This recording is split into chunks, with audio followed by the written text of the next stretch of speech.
Please, everybody, give a warm welcome to Sándor Lau.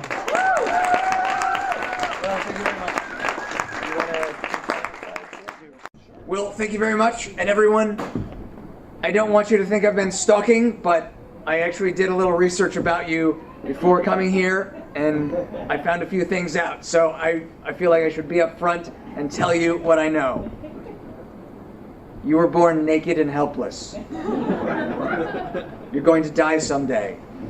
What happens in between is up to you. I want to be clear in speaking today that this talk is about you and not in the collective sense. You individually, the person listening to what I'm saying right now. It's like Mother's Day. The founder of Mother's Day was very clear that the apostrophe is before the S. It's not the day of all mothers together. It's the day of each individual mother. So my talk today is about each of you.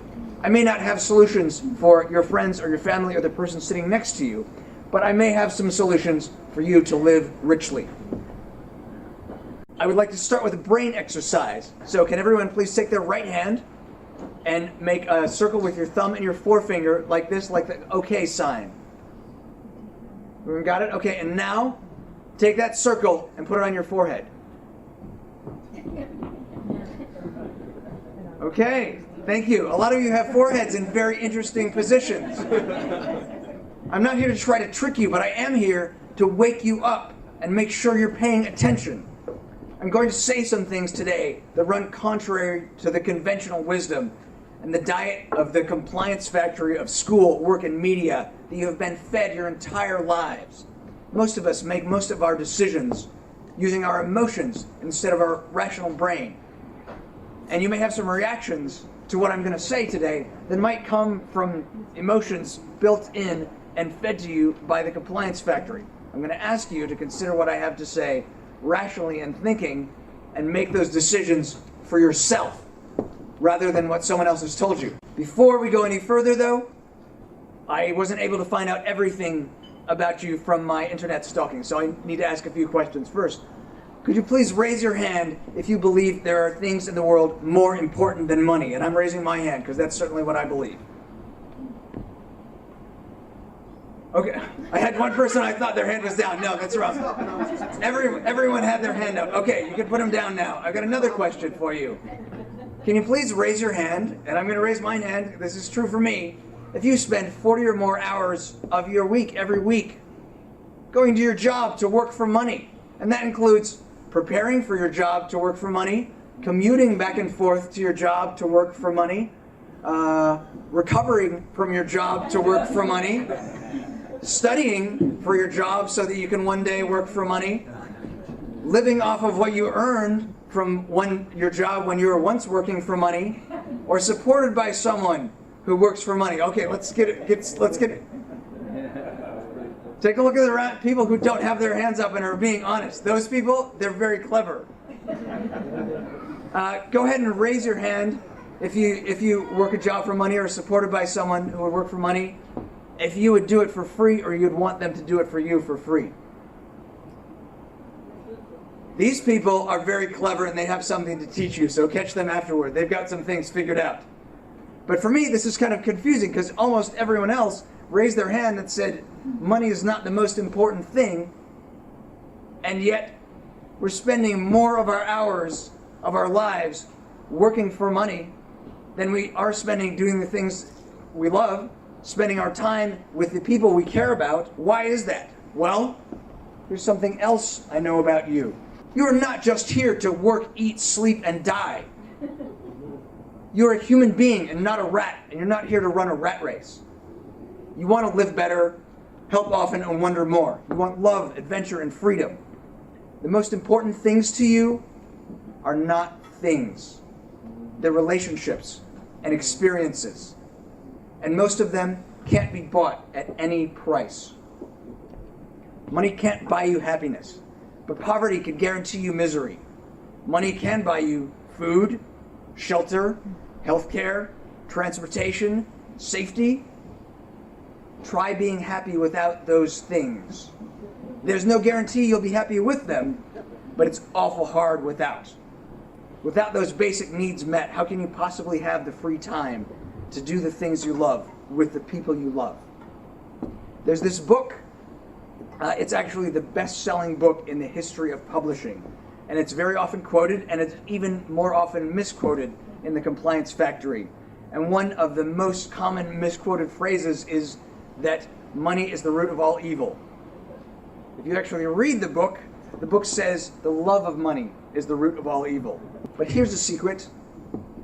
No one loves money. Some people love luxuries. Some people love fame. Some people love attention. Some people love power. And money can be a way to get those things, though it's also no guarantee. And virtually all people love food, shelter, safety, healthcare, transportation, and free time. The only people who have the privilege of not worrying about money are the people who have plenty of it. Yeah. Everyone else has bills to pay. So that's a lot about you, and it's mostly about you. We're going to have a little bit about me. We'll gave you a brief introduction. Yes, it's true, I did grow up in a one-bedroom trailer, but my mom and dad, they really focused on the value of education for us, so I was able to get scholarships to travel and study around the world. I went to film school, made a film about a homeless man once, actually. It won a lot of awards, and it did so poorly in the box office that I nearly became homeless myself.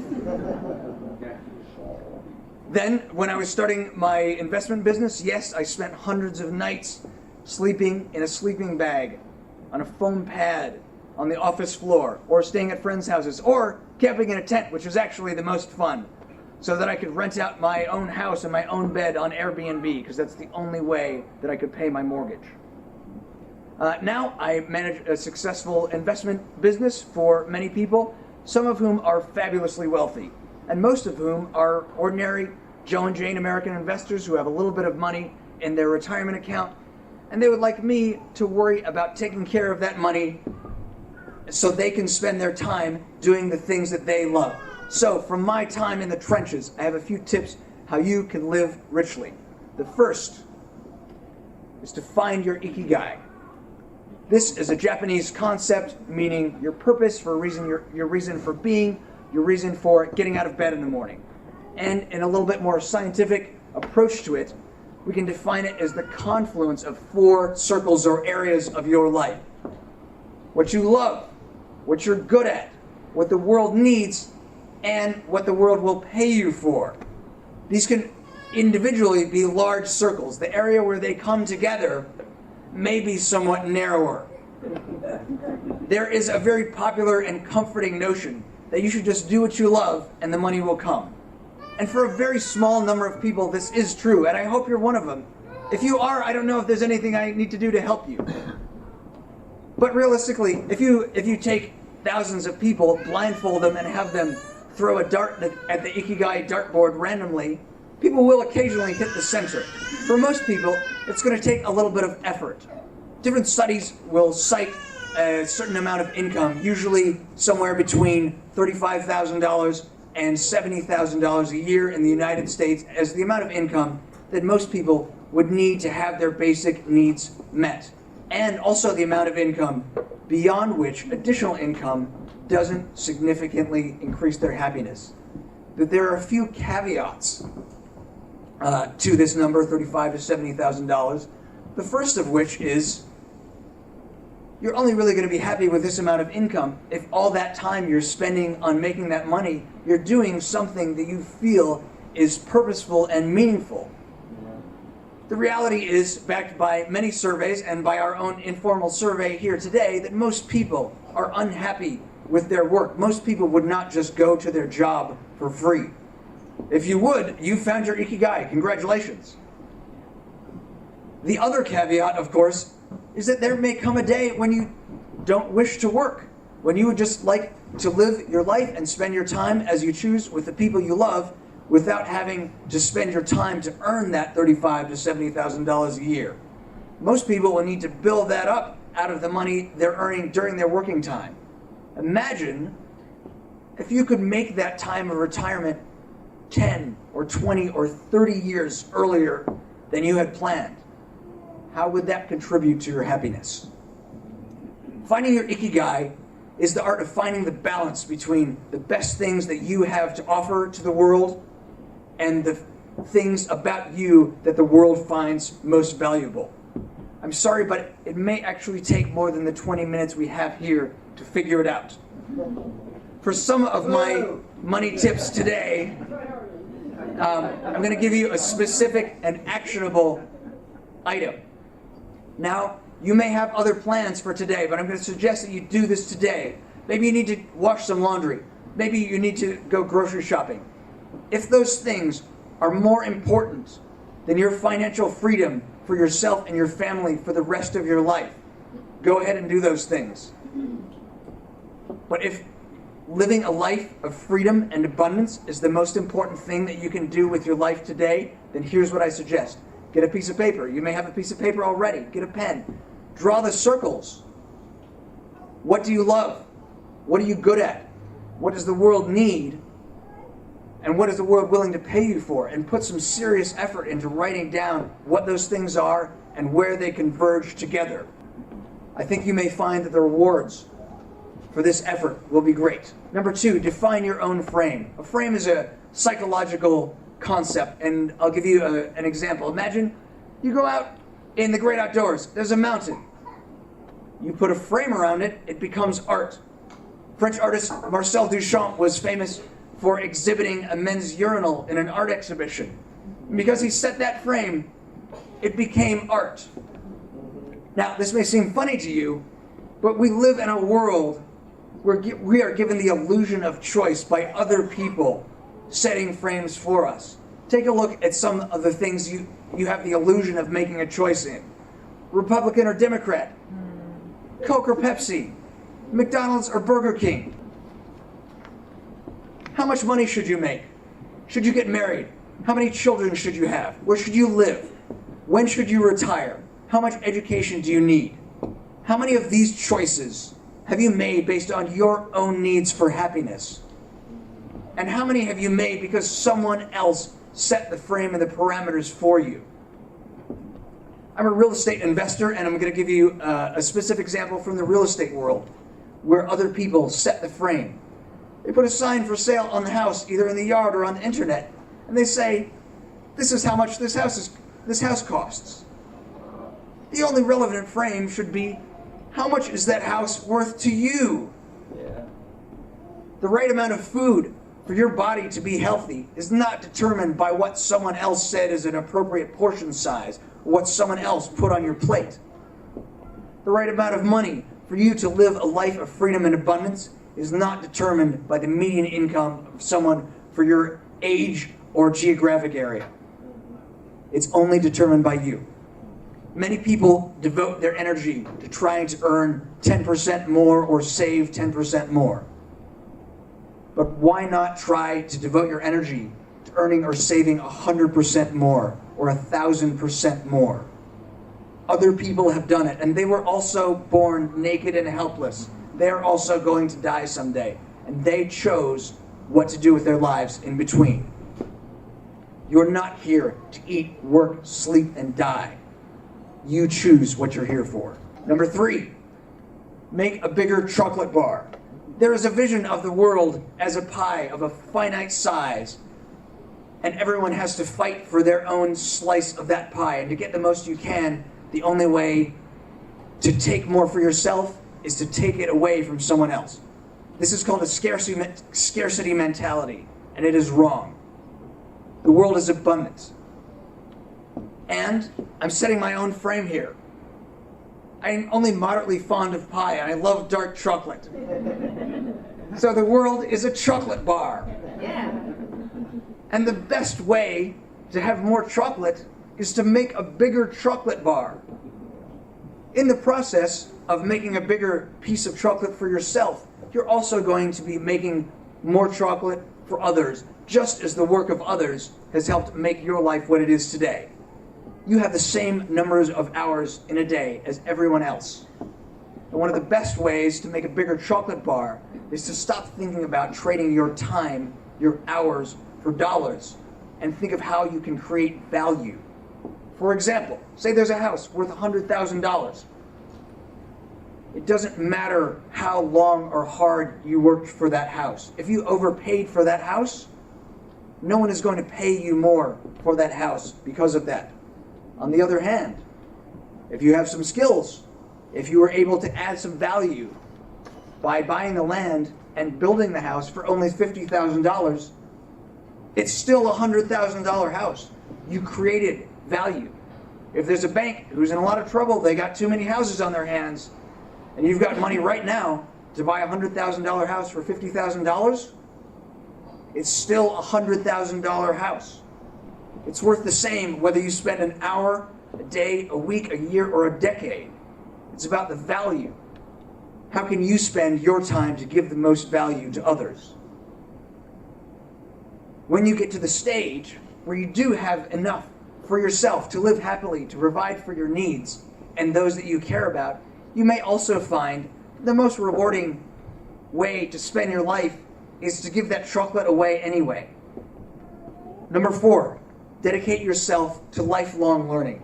Here's a frame that may have been set by someone else. You learn as a child from your parents or at an institution of learning, and then you graduate, and then you're done learning. In all that time of your education, probably a dozen years or more, did you ever take a class on personal finance, financial management, investing, real estate, stock market, how to read your own credit reports? No. I think we may need to set a new frame of what education means. Virtually all financially successful people dedicate themselves to continuing to educate themselves on how they can improve their own lives and how they can improve the lives of others. If you look at the most successful people in the world, some of them have very impressive educational credentials, and some of them have nothing at all. But what they have in common is that their choice to learn and keep learning. And by the way, being a master of something is never enough, because the world is always changing. The day you think you know everything is the day you stop learning and someone else knows more than you. I have some good news for you on this front. More learning is more accessible to more people right now than it ever has been in the history of humanity. And there's another thing I know about you. You are an extraordinarily privileged person. Imagine being a duck.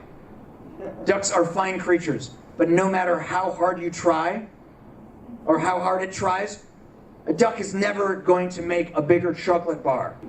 You speak English. You know how to read and write. Those things alone put you among the most privileged people on this planet. You can take Harvard University classes online for free.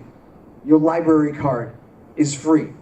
Members of the Service Corps of Retired Engineers are waiting right now to be your business mentor for free.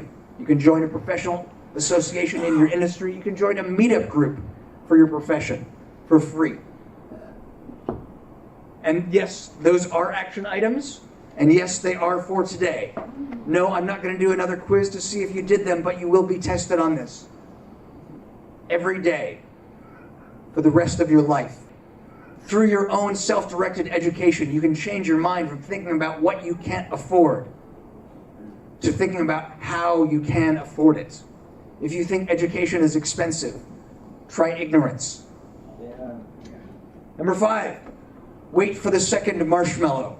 There was an experiment called the Stanford Marshmallow Experiment that researchers did, and they put young children about 5 years old, like this guy, in a room with a table and a plate and one marshmallow. And they said, kids, here's the deal. You can have this one marshmallow right now, or you can wait 15 minutes for a second marshmallow. Then they followed these children throughout their lives as they grew into adulthood. And here's what they found. The children that were able to delay their gratification and wait for the second marshmallow, they had higher educational attainment. They had more successful relationships. They had more success in their careers. And, this may come as a big surprise, they made more money. Saving is a great way to start for financial freedom, but it is not enough for the overwhelming majority of people. Inflation will eat your savings.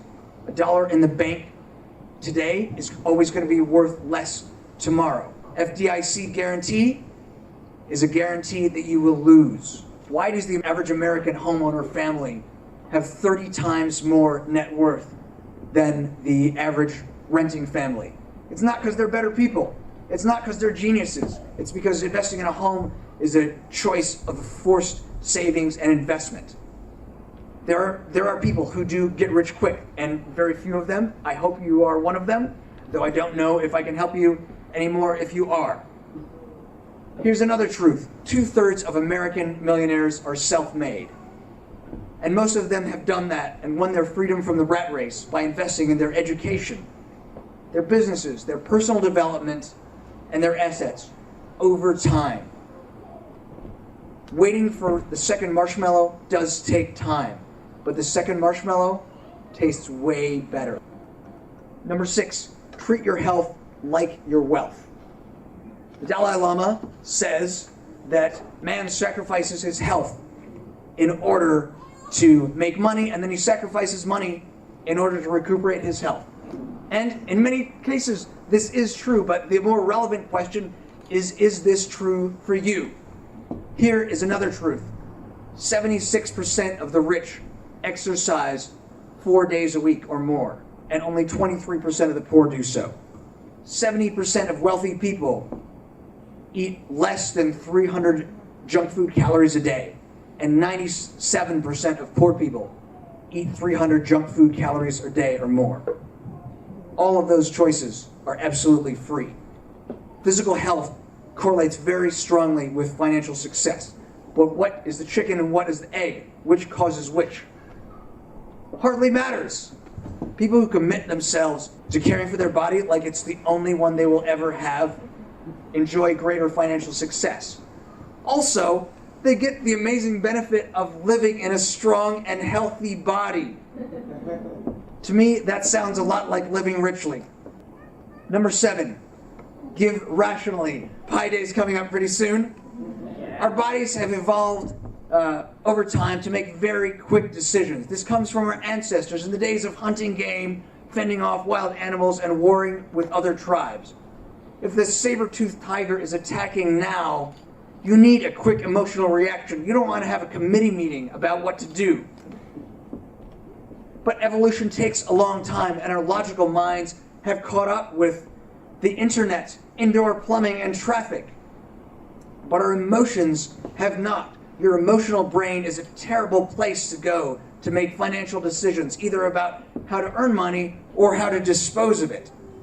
Our gut instinct has no idea how to calculate compound interest, improve your credit score, or find your Ikigai. One of the greatest privileges of having more than enough to meet your own basic needs for food, safety, shelter, transportation, and healthcare is to be able to be generous and give to others. It is a great joy for most people to give to charity. But it also disappoints me many times to see people giving of themselves, their time, their money, their energy, their resources in a way that give themselves emotional rewards but don't maximize the benefits to others. I'll give you a couple examples. If you have $1,000 worth of stocks and you want to donate them to a charity of your choice, you could sell the stocks, pay taxes on the gains that goes to the government, and then give your charity what's left over after paying those taxes. Or you could give those stocks to the charity of your choice, and they sell the stocks, and since they're a nonprofit, they don't pay tax and they keep the full $1,000. Giving rationally takes some homework. Here's another example. If you are a marketing expert and you want to benefit a food bank, you could go and, if you have 2 hours of free time to spend, you could go down to the food bank and you could donate those 2 hours of your time taking in donations of food. Or, since you have this particular skill as a marketing expert, you could use those skills to make a marketing campaign that could influence hundreds or thousands of people to make that same contribution to the food bank. What do you think is a better use of your time and resources to give to others? Now imagine you are an intelligent human being who is here on earth not just to work, eat, sleep, and die, but to love and give and live for purpose. And imagine what it would be like if you could escape the compliance factory and the rat race and have enough to meet all of your own needs and all of your family's needs and devote your entire life to helping others, what would that feel like? Other people have done it. They were also born naked and helpless. Here's another thing other people have done. They've made enough not just to meet their own family's needs and their needs, but to pay someone else who's been waiting all along because this is their Ikigai and who believes in the same things that you do. What if you could pay another person to do that and they could feed and take care of themselves and their family with the money that you pay them? Or you could pay 10 people or 100 or 1,000 people to do that. What would that be like? I have been holding back on one more thing that I do know about you. So here it is.